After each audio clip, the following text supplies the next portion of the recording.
All right, what is going on, guys? I wanted to show off the new project here. I paid about $1,500 for this bike. It is a 1987 KDX 200. It is a really cool bike. Obviously, it's pulled apart right now. I've got a lot of pieces off of it. And I'll tell you why. It was running when I got it. It started over, first few kicks, and the first ride, which, by the way, guys, I have never ridden a dirt bike, not even anything with a motor on it. I know how to ride a bike, obviously, nothing with a motor. This is my first time, and I was super excited. I didn't spend a lot of money on this thing, but I really wanted to give it a shot. My wife gave me the green light, so when that happens, you do it and you ask questions later. So I got the bike and I learned, the clutch and all that, and then I took it for its first, maiden voyage from me.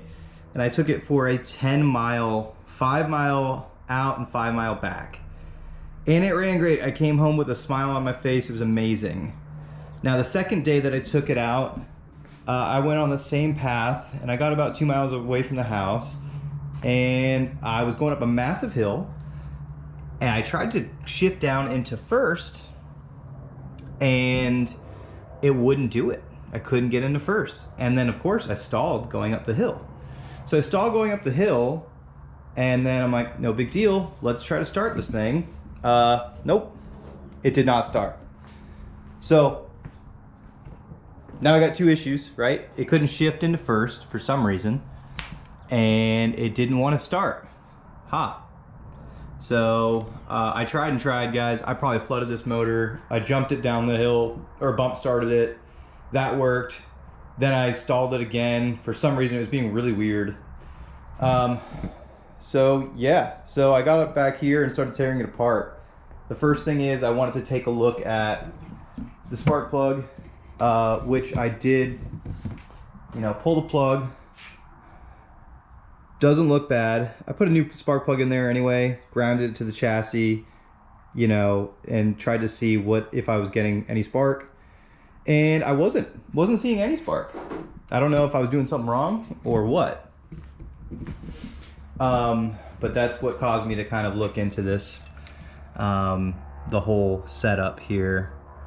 So yeah, I took the stator output, and it was going to that roost boost booster. I'll show you guys a picture of that. It was in rough shape. I took that thing out and then wired it straight to the CDI. The ignition coil, I showed you the boot. That thing looked pretty trashed. I'll show you again here. So here was the spark plug boot as I found it, electrical taped up, which obviously is not going to help anything. I was able to pull the ignition wire straight out of that, not even a tug, it just came right out. And then, so yeah, I've got an ignition coil on the way, should be here soon. We'll get all that cleaned up and connected, and hopefully I should have good spark. If not, it points to the CDI or it points to the stator output. Which I hope is fine. If not, we'll fix that.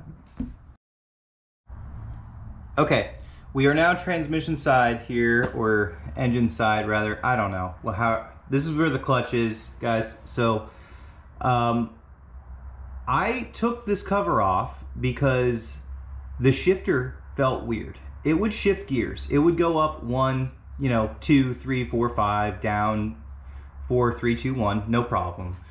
That's fine. But what would happen is the shifter would actually, if I'm shifting up, it would stay in the up position. It wouldn't snap back. So it was really weird. I mean, it would shift just fine, but it just wouldn't snap back. So after doing some digging and research, I found that there is a return spring down here. And I'll show a picture of that, of how I found it. Basically, that spring was just not correctly on I don't think it was, excuse me, I don't think it was anybody's fault. I think something happened and caused the alignment to get off. So when I took this cover off, which by the way, if you've never taken one of these off, it's pretty straightforward. You got all these bolts around here. You have to take the clutch, good Lord, the clutch release off the cable. And then there is a cover that sits right here that kind of covers up the kips that is attached to the cover. So I took that off and then I was able to pry everything out. There was a gasket on there, but it was covered in silicone as well. So the guy loved silicone that I bought this from. So when I pulled this off, I pulled it out, and then this just pulls out. This is the clutch release pin.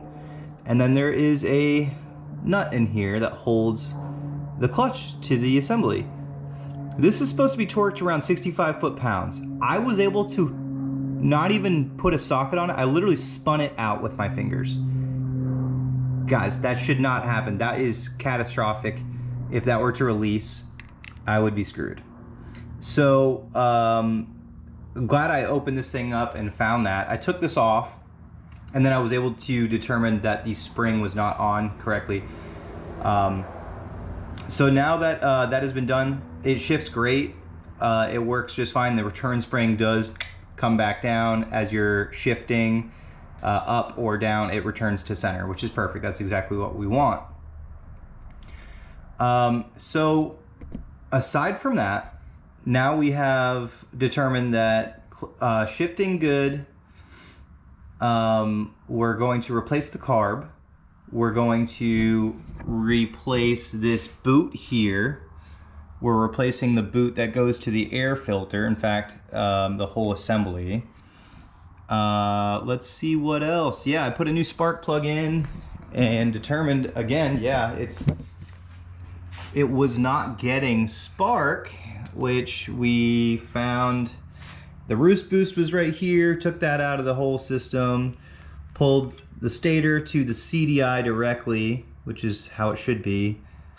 And then the CDI will then feed my ignition coil, which hopefully will show up today. And then maybe we'll get some spark. But yeah, so that is the KDX 200.